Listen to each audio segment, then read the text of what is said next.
Tips with Tony. Tips with Tony. All about nutrition from your favorite dietitian.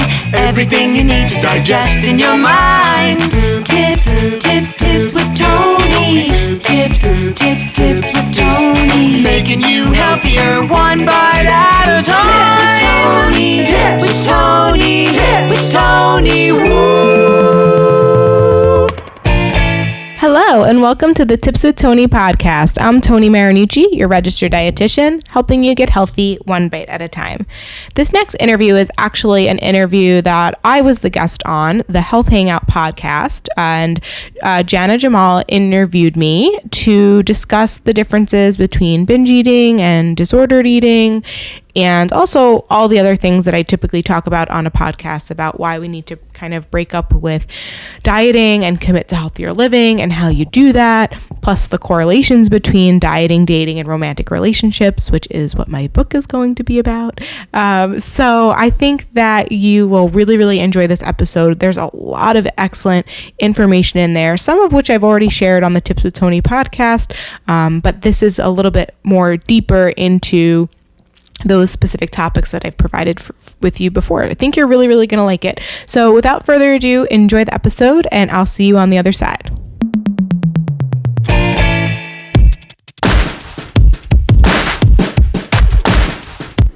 Hey everyone, welcome to the Nutrition Hangout. I have a very special guest today on my podcast. Her name is Tony. She is a registered dietitian who works with clients that have eating disorders and disordered eating. She also has a book coming out that talks about dieting and dating. So Tony, thank you so much for coming on my podcast today. Well, first of all, thank you so much for having me. I really appreciate you allowing me to share my message, which I feel is a very important one with your audience. So I'm really excited to be here. So I just wanted to say thank you for that. Yeah, absolutely. And you know what, do you want to jump into your background really quick and then we can get into all of our topics? Yeah, sure. I'll definitely. I think that might help give context to kind of why I'm so passionate about this. So growing up, I was very overweight and insecure, and I really just wanted to change the way that my body looked because I just felt like that would somehow make my life better. So I would go down the path of disordered eating, which we'll talk about in a minute. So I would skip meals intentionally. I would undereat, but that led to overeating, and then I would exercise excessively as a result of that. And it was really just an unhealthy dynamic. And I was so preoccupied with food in my body.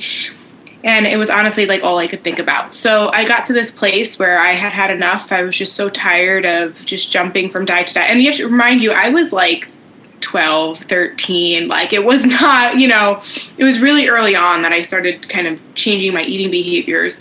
And anyways, so long story short, I started to just, instead of focusing on how food was going to make me look, I started focusing on how food was going to make me feel. And I started using food as fuel and a way to nourish my body and to really think of it as like, how was this going to benefit me and all of those things. So I decided to go to school. When I started doing that, I started feeling really better. My confidence was up, my energy was up. And then it resulted in, I was like, you know what? I want to learn more about this. I want to teach people how to do this. Like, I feel like there's more to this. So I went to school to become a registered dietitian. So, 6 years later, I became one. Now 7 years later, I've been, I've worked in all different settings. And more recently, I work for myself, and I do online nutrition coaching, where I help specifically, I work with people who have a history of disordered eating or an eating disorder, particularly related to binge eating. And they might have a history of purging, and purging we'll talk about that. It can be done through, it's not necessarily just purging through vomiting, but it could be done through exercise, through extreme restriction, all of those things. And so that's kind of, I can relate to that person because I struggled with that myself. And so although I've helped many people in many different ways, I actually somehow found myself, I came full circle, and now that's mainly who I help now through an online nutrition coaching space, which is a pretty unique way to help others. And so that's why I do what I do. I love it. And so for a lot of people, saying eating disorder, they automatically can categorize that. But a lot of people haven't heard of disordered eating. Can you walk us through the difference? Sure. Yeah. So for someone to be diagnosed with an eating disorder, they have to have very clear criteria. And just for the sake of this podcast episode, there's a lot of different ones. So there's anorexia nervosa, there's orthorexia, there's bulimia, there's a lot of different eating disorders. So just for the sake of today, I'll just share with you what a more specific definition for binge eating is. Because like I said, that's usually my main clientele. But then there's like that disordered eating. So for someone to be diagnosed with binge eating, they would have to be someone who eats in a discrete period of time. So they're usually doing this alone. It's not around other people. Although sometimes society allows that, especially for men. Sometimes it's actually acceptable or like does not like looked at like they don't have as much shame with it in public, but for the most part they're eating in discrete time in very, very large amounts. But that's not just it, right? Because we can think of going to a holiday or an event or like just overeating with our friends or even by ourselves. That's part of it. But the more part to make it an actual binge eating disorder is they do that and they feel a severe lack of control. Like it's almost like someone has taken over them and they're no longer, they don't feel like they have the ability to stop it. And they'll eat to this place past fullness, to a place of feeling numb, to a place where they're no longer even enjoying the food. And it's just to a place where it's just almost like on autopilot. And so that can happen, but to really make it to be diagnosed as an eating disorder, they would have to do something like that once a week consecutively for about 3 months. And see, the saddest thing about that, Jenna, is like that, if it's anything outside of that, you can technically classify it disordered eating. So they're not going to get the actual help that they need when they could be on the verge. We all know it. Nobody starts with, think about someone who uses drugs or alcohol, right? They don't start by, just going hard and struggling with it every single day of their lives. But unfortunately, when they're not getting the proper help beforehand, which is what disordered eating is, it will usually, unfortunately, can often lead to that. I will say very often it's associated as well, too, with some sort of mental distress. So there might be anxiety related or depression related, and that's pretty common with that. So the difference between that and just disordered eating is, unfortunately, we live in a culture today, in a society today, that pretty much makes us think that disordered eating is healthy. And what I mean by that is because it's very trendy to do the latest and greatest, quote unquote greatest, diet or fad diet that tells you to exclude whole food groups. We hear don't eat any carbs. We hear that a lot. To do juice cleanses and detoxes, and none of that stuff that even has science behind it or is beneficial for someone in the long run. And so, unfortunately, intentionally doing things like that, with hopes because you're preoccupied with your body and the way that you look, that's usually related to disordered eating. Someone who has disordered eating is frequently dieting. They have anxiety around specific foods. They often intentionally will skip meals. They might be someone who chronically loses weight and gains it back. They have rigid rituals or routines surrounding food and exercise. They feel guilty or have shame when they eat. They feel like they're not supposed to, or quote unquote supposed to eat. They're constantly worried about their body image, and they also might feel that sense that loss of control or that impulsive eating behavior that I just described before, but they don't necessarily have it as frequently as someone who has actually been diagnosed with an eating disorder. So it's a pretty fine line. To be honest, they're not that much different, other than one is recognized as a disorder and the other one is not. Yeah, and I think what's really interesting is how you talked about dieting is a gateway into disordered eating, which could, as you said, be actually an eating disorder. I really liked your example of alcohol, because you're right. It's not like if you're an alcoholic, you're just going to start out drinking 4 bottles of wine in a night. Right. You build up to that. So I do really like that comparison, and thanks for that description, because I know it's really confusing for a lot of people to understand the difference. And then since you do focus a lot on binge eating, can you talk to us about how people can monitor the ways that they are binging, or how they can actually figure out if they're doing better and not binging as much? How do you measure those things? So 5 ways to monitor progress when it comes to binging is I talk about frequency, so how often you're doing it, right? So if someone is doing it once a week and now we can get them to do it every 2 weeks, that's progress, right? So it's being able to identify that. Someone who maybe the other way to monitor progress is your duration. So sometimes people will tell me they might start binging Friday morning and they don't stop until Friday night, or Friday turns into Saturday, Sunday, and Monday, and that's how long it goes on for. So if we can cut back, so normally a binge for someone might last 2 days, and now it only lasts a day, or even the best part, I love when I get my clients to do this, is they catch themselves in the middle and they stop, and like that is so much. That's progress right there. It's like It's like the common thing that I hear is like, oh, there's only I ate half the sleeve of cookies. I may as well finish the full sleeve, right? And it's like, no, you don't actually have to do that. Like, there's going to be a big significant difference between how you feel by having half the sleeve than by having the full sleeve. And because we all know that full sleeve now is like, I already did this, I screwed up my quote unquote diet, or I was bad, quote unquote, and so now I'm going to go into the cabinet and I'm going to get the ice cream, and I'm already having ice cream. I'm just going to start on Monday. I may as well put in the chocolate syrup and everything on top of it, and it just becomes like this vicious cycle. And so if we can get someone to kind of cut themselves from extending the duration, that's definitely progress.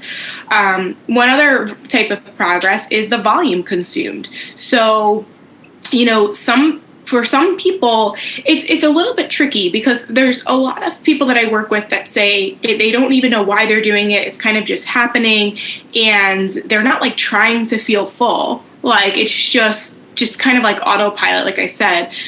So maybe there's a feeling associated to it, or maybe it's just their reaction. Now, there's other people that say that they want to feel full because they don't want to feel whatever it is that they're going through. So often it's something related to an emotion that they're trying to avoid. And so feeling full helps them to not, they don't want to, feeling empty, maybe it causes anxiety for them, and feeling full helps them feel a certain way. So all that to say that if they can decrease the volume, it's showing that they're ready to kind of feel their feelings rather than using food as a coping mechanism. And that's a really great way to find out that, okay, they're open to, learning more about this process, and they're ready to kind of, steer clear of this, or like go, make strides in other ways. So that's really awesome.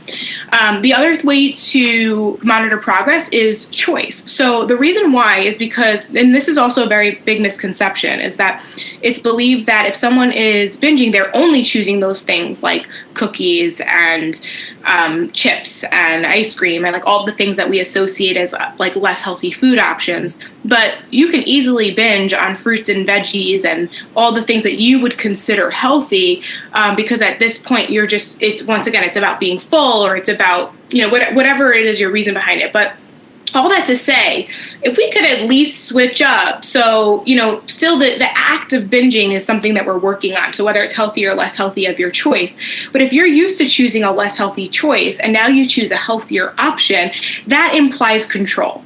And that's all we're really looking for. So it's not about that one's good or bad or better or whatever. It's just knowing that you are being mindful. You're no longer really on autopilot. If you're making a better choice, that implies something. That means that you can also then choose to stop if you want to. So that's why I have people kind of monitor their progress there. And then lastly is the rebounding process. So very often after a binge comes that thought of, oh, now I need to restrict, or now I feel guilty and I feel shame, and now I feel bad about myself, or now I need to purge, and that could be through exercise or other methods, right? So either way, that thought process, we know, unfortunately, just contributes to that negative cycle. It's not helpful in any way. So if we could notice that, okay, you're done, you finish your binge, but you're like, you know what? I actually, like, I'm not going to restrict after. I know that's going to make it harder for me. So I'm just going to continue the rest of my day like I would if I was just trying to eat healthy and balanced. And that shows progress there. So those are the 5 areas. So frequency, duration, volume, choice, and then that rebounding process.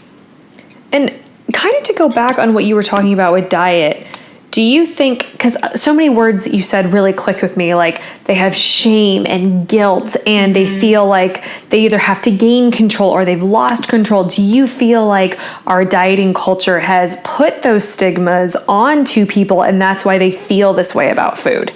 Yes, that 100%. That, and also there's huge weight stigmas. People see someone, and that's something. Actually, I'm glad that you brought that up because people who see someone who's overweight and they automatically assume that this person's lazy.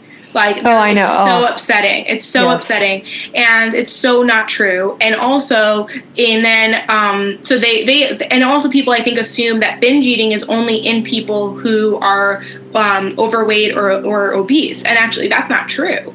There's no eating disorders do not discriminate against age, gender, race, body size. None of that.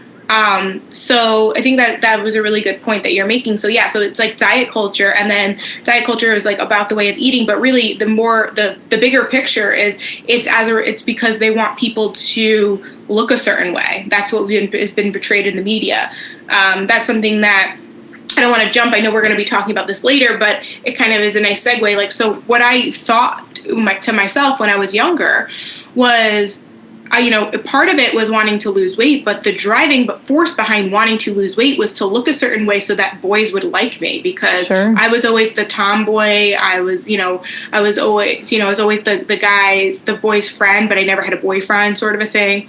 Right. And so where do we think I got this idea from? I mean, it was from family pressure for sure. My family would make comments, but it was also like every Disney movie we ever watch. It's just about the girl getting the guy. Like, what? Absolutely.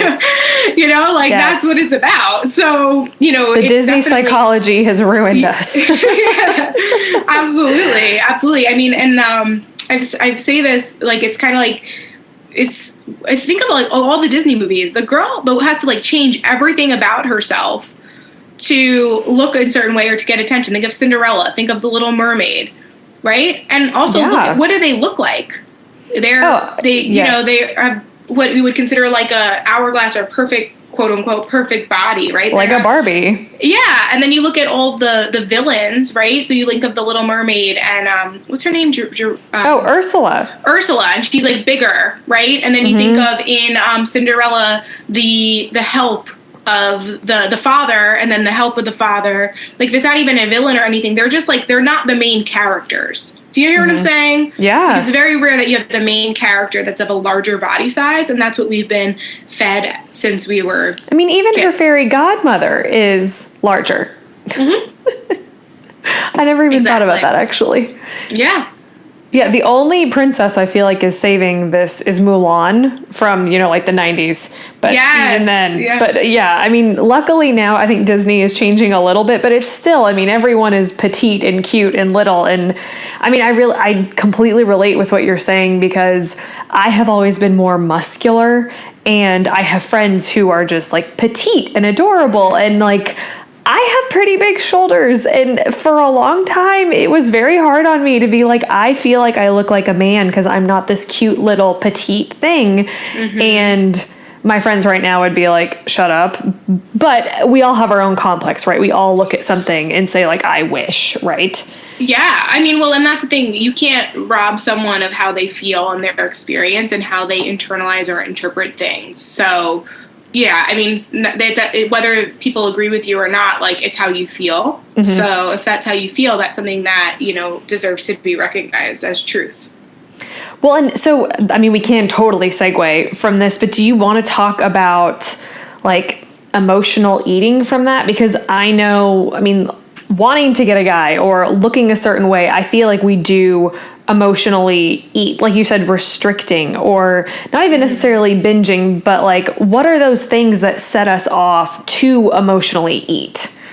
Yeah, that's a really good question. So, I mean, it can be a number of different things, and everybody has different triggers. So, some it could be anger, frustration, stress, just being tired, but also boredom. That's a really big one. So, I know for me, when I was single, I had intermittent times of being single, and for me, I remember being like, Friday nights were really rough for me, because Friday nights I didn't feel like I wanted to go out and socialize with my friends, because I had a really long week from work. So I would choose to stay home because I wanted to relax. And I actually, with my old job that I had before I started my business, I would work on Saturdays. So I would choose to kind of stay in, but I'd stay in and I'd be like, well, I don't have a date. And it's you start to get bored, you get a little lonely. And so for me, I just that's where I find myself. I wouldn't say at that point in my life, I wasn't really a binge, but it was I wasn't hungry. I was just eating, and I just kind of was that's what my enjoyment was. So people do it for many different reasons, but that was for me personally what I actually started doing. Was I was recognizing that actually I needed to go out on a Friday, even if it was just for a drink by myself, or if it was to meet a friend for a little bit. I didn't need to go out and party and all that stuff, but I definitely needed to kind of keep myself a little bit distracted, because I knew that I had too many Fridays where that was just a behavior that just it was every Friday, that's what kept happening.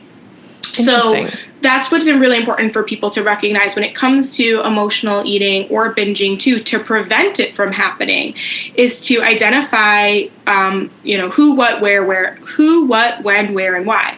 So who is it that's bothering you? And it could be yourself. It could be that you're annoyed with yourself, you're stressed with yourself, maybe you committed to too many things and now you're overtired, right? It could be what's happening. So it could be maybe you're in a fight maybe you're in a relationship and you're in a fight with your boyfriend or your girlfriend.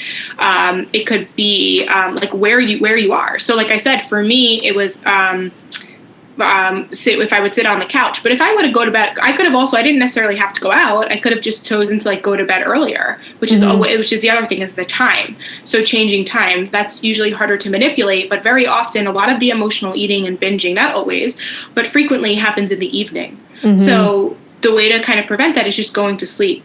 And you'll feel better the next day when you prevented it from happening, and that's what's going to encourage you to want to keep trying to not engage in those behaviors. And would you consider that a mindful eating technique?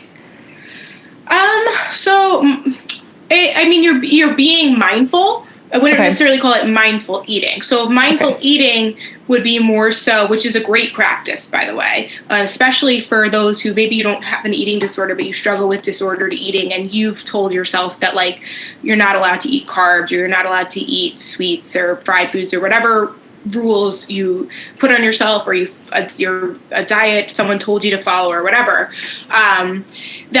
Using mindful eating is really helpful when you're trying to kind of break from that. So what I usually tell people who, are, they're I've tried all of the diets. I've cut out all the carbs. I do it for a little bit of period of time, but then it's the second I have a piece of sugar, it's I just want more of it, and I want more of it. And so I usually tell them with things like that, it's okay, it's pretty clear that when we eat something that's sweet, we'll just go with sweets, for example. So if we eat something sweet, and it's not a piece of fruit, right? So if we eat something like cupcakes or muffins or, I don't know, a brownie, right? We know that at that point, it's not really about nutrition, right? We're choosing to eat not out of, I always tell people, there's physical hunger and there's psychological hunger. We're choosing at that point to eat for psychological hunger. We're craving something, we want something, maybe we haven't had in a while, and we want to enjoy it. Right? But because of these beliefs that we're not, quote unquote, allowed to have something, we usually eat those foods really, really quickly. Okay. Out of shame of they're not allowed. But what I usually tell people with those items is to actually eat them slowly and to use mindful eating techniques so you can actually enjoy it. Because it's okay to have it. It's totally okay to have it. But we all know that it's not the best when we have 2 or 3 or 4 or 5 servings of it. right? That doesn't feel good. So going back to what I was saying earlier, when I shifted from focusing on how food was going to make me look and started focusing on how food was going to make me feel, that's when I found balance in my eating habits. That's when it was a game changer for me. That's when everything, I was just like, okay, food is fuel, food is nourishment, but there's different times where I can sometimes choose food for just pleasure, and that's okay. And so using mindful eating in those moments is super, super helpful. And so the way we would do that is to using your 5 senses. So smell the brownie, taste the brownie. How does it feel in your mouth? You obviously can't hear it, but we could maybe if it was crunchy though, if it was like a potato chip or something, you could hear it crunch, right? You can feel it go down your throat, right? You can look at it. What color is it? And that helps you kind of slow down and really just enjoy it. And you can use that for all foods, but realistically, we're usually like kind of rushing and all that. So it's hard to say to implement that all the time. But even just take, I do that with my coffee in the morning, and that helps remind me to try to do it and implement it when I'm eating or drinking something later in the day. So that's an example. That would be more of an example of mindful eating. But being mindful, the act of being mindful, can help when it comes to reducing the frequency of binge eating or emotional eating. Interesting.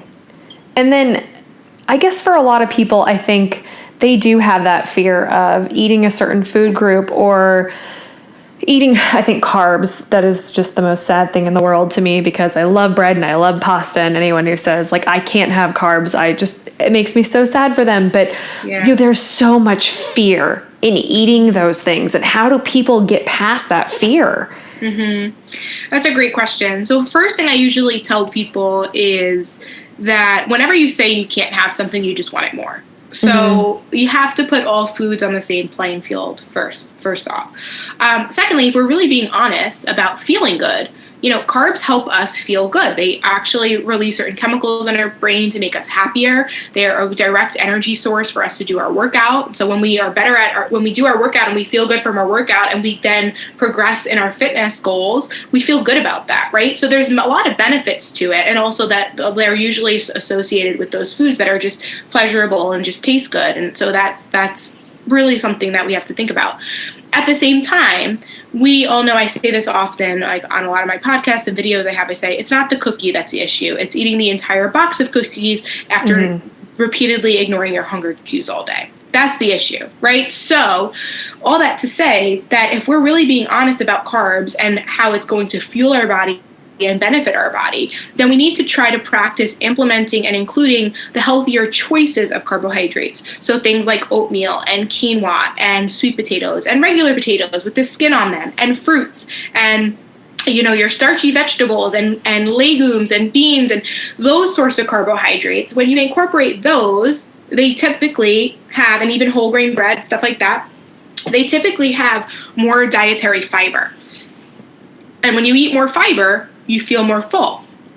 And so if you have an issue with binging, it's separate, right? So that's a separate issue, because so most people, they feel full and they just keep going anyway.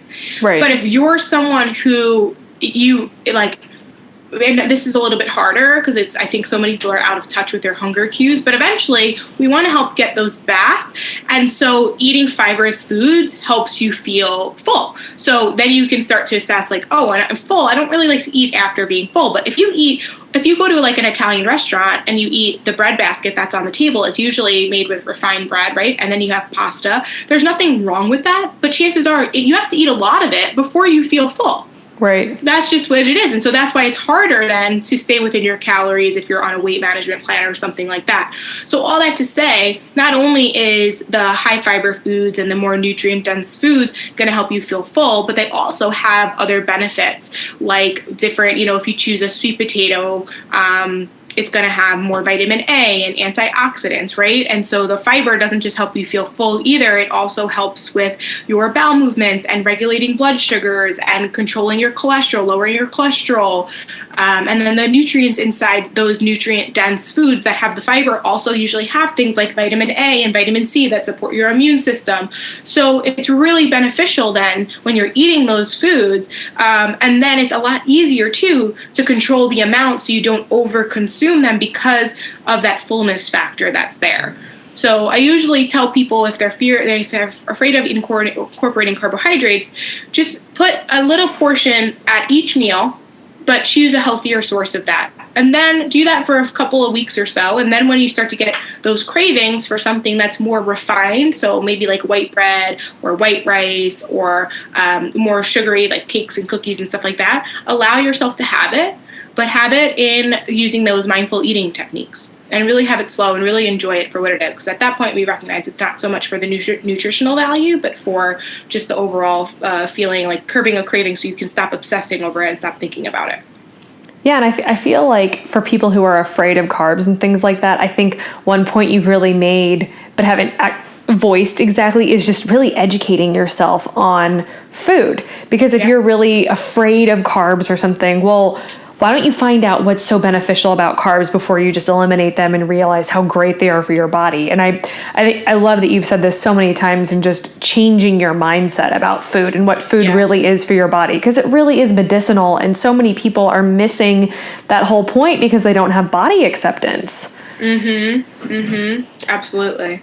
Well, let's dive in to your book, because you have a new book coming out and you've done a TED Talk, and I am so excited to have you just talk about all things about this. So first, what is the name of your book? So that's a great question, because I don't know if I have a title yet. I have all the chapters outlined. I have all the chapters basically written. I just need to kind of go through them again and again and edit and tweak and all that stuff. I will say, if you are thinking about writing a book, it's hard. It's really hard. You know what I learned when I decided I was going to write a book? I learned that most people who write books don't write them. They pay other people to write them. Yeah, absolutely. That's what I've learned. So this has been hard. But we can do hard things. Yeah. So anyways, but it's mostly written, I had like a rough title. Basically, this is not going to be the title. This is just a way to introduce the topics. But it's basically the correlations between dieting, dating, and romantic relationships.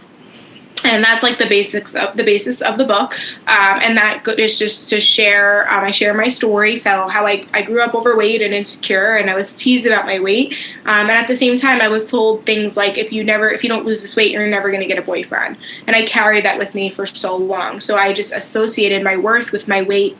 And I was, even as I got happier and more confident, it just like wasn't enough, because to me, I didn't feel worthy to find love or be in a relationship.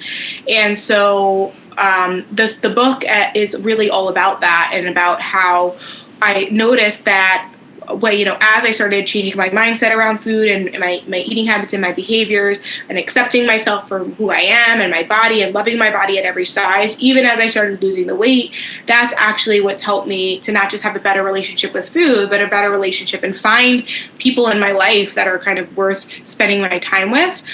Because, I am very honest about this. I tell people, like, I am a nutrition expert. I have a master's in nutrition. I'm obsessed with this information. Like, I've helped thousands of people. Like, I am really, really confident and happy with what I do.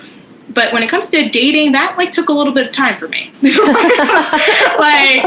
I say this a lot, but I dated 5 versions of the same guy, just with a different 5 versions of the same guy, just with a different name and a different face. Yes. So basically, all that to say that people do that with dieting, right? They jump from diet to diet. They think each one's going to somehow be different, or this is going to be the one. And they romanticize it, and it's always great in the beginning, but at some point it goes south. It just does. It's just not either the diet's not working with your lifestyle, or you just are just tired because you no longer, anybody can do no carbs for like a week or so, right? But after that, or some people can do it longer, but at some point your body gives out, or your mindset gives out, or whatever it is. And so then you need to decide, is the work that I'm putting in to get these results worth it? And so that's what I would catch myself in a lot of relationships. I was either in a relationship or not. And then when I was in one, it was always good in the beginning. But then I had this tendency to overcommit and to commit to the point where it was no longer healthy or helpful for me. And I just was stuck in these places that I was just like, why am I here? So in the book, I talk about there's usually two types of people. So there's people who just like jump from relationship to relationship. They kind of dabble in things, or from diet to diet. Like they just kind of like try things, but they never really fully give them a full shot. They're kind of just like, oh, this isn't going to work because I like hit a hard spot, and like that's that. And then there's people that like go in so deep, and like they try to, like I say this, like they try to like take a dead horse and like beat it to life. And it's like, no, like it's not, this is not working for you. Like this guy might be great, or this diet might be great for someone else, but it's just not for you. So like it's time for you to get up and move and stop wasting your time and wasting your life here. And so that's kind of the concept of the book, is just helping people to really see that what we need is introspection. So what you said earlier, I really like that about educating yourself, right? So we need to know why. So if you are going to choose, so I'm not a big fan of diets, because I just find that they just like, they feed into that disordered eating and the eating disorder behavior. But if you are kind of feeling, if you are past that and you feel like you can confidently do a diet and treat it as an experiment, to just see how your body is and how it responds, then that's fine. And so I explain that in the book, and like how, you know, same thing with relationships. Like you're not gonna like just, it's rare, some people do, where they like marry their high school sweetheart, but it's pretty often you have to date around to figure out like, what is it that you like or you don't like, right? Before you find that person that you're gonna spend the rest of your life with. Like that's how I want people to think about dieting, is like, stop pretending like you just do this and then you stop and then your results stay. It's like, no, if you like the results it's giving you, you're going to have to keep putting in that same amount of effort to get that in return. So that's kind of the general concept of the book. But then each chapter, we really kind of go deeper into kind of like the how, the what, the why, and then some steps on what people can do to kind of create their own diet for them to stick with for a lifetime. But I love this because you're really teaching people patience and realistic expectation. Yeah. Because most people jump into a diet and they're like, why have I not lost 30 pounds in 3 weeks? And you're like, because you're a freaking human being and it's not healthy. What are you doing? In the same way, most people don't meet someone and within 3 weeks they're married. Some people, they do that. Other people, it doesn't work out for most people when they do that. Exactly. But I love that comparison, because I know people who are in relationships that I don't know if they're necessarily happy or not. They may just be stuck. And that could be the exact same they're doing with their eating habit. They don't necessarily know if they're happy with what they're eating. They might just be stuck.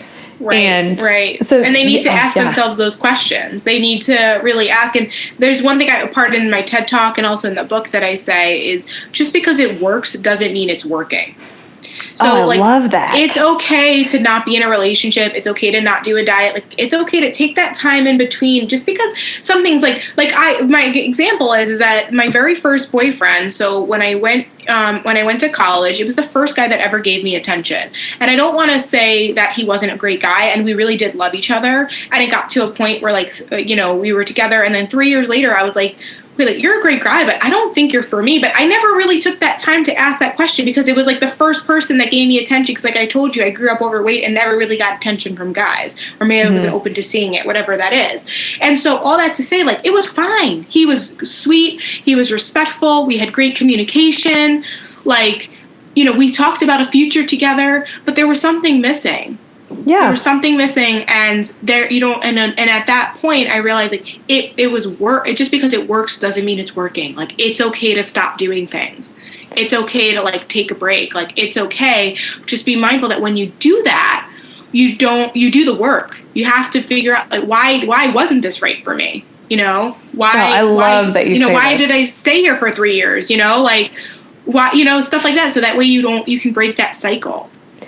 Yeah, and it's so hard for people to face the music. It's so hard for people to look in the mirror and go, yeah, I've been doing this for 3 years. Or he's like, I think a lot of people have a hard time going, there's nothing wrong with him, so why am I not happy? Right. There's nothing wrong with this way of eating, but why am I not happy? I think so many people have a hard time going, it's not right for me, and taking ownership of their self. Yeah, 100%. 100%. And I'll just share this with you because I know we have to wrap it up soon. But like I said, so I ended up breaking up with him, and then I would either be in a relationship. I was like not in a relationship for years, and then I'd get back in one, and then it was like then I was in this cycle of I kept getting into relationships with people that just like it wasn't good. Like, it just wasn't good, like, at all. Like, that guy was great for me. It was great, but just not for me. The other ones were just not good. Kind of like some diets that are out there that people do that I'm just like, why? Like, just no. Like, it's just like, yeah. But when you're so badly want something and you're in it, you don't really see that. You only see it after. But because I never took the time to do the work, I just kept repeating that cycle over and over and over again. And so that's why I'm writing the book, to get people to be able to kind of break that cycle, because you deserve better. You are better, but at the same time, at a certain point, I had to be the one who took responsibility. So it wasn't the guy's fault. Like, I was allowing them into my life for some reason. There was something that I needed to do. There was work I needed to figure out to be able to no longer allow them in my space. Does that make sense? Yeah, absolutely. I mean, yeah, you needed to be your own bouncer. Yeah, basically. Yeah, exactly. Oh, I love that. Okay, so if people want to find you online and they want to find health tips from you, or they want to purchase your book when it comes out, where can they find you? Awesome. So you can find me on Instagram is probably where I mostly hang out. So at tips_with_Tony. I also have my own podcast, the Tips with Tony podcast. I also have Facebook. And if you want to look more into, I have a great course about the Healthy Living Foundations course. You can find all that information at www.tipswithtony.com. That is amazing. Thank you so much for coming on my podcast. This has been extremely educational and so much fun to talk to you. Thank you so much for having me. I really had a great time chatting with you. Yeah, absolutely.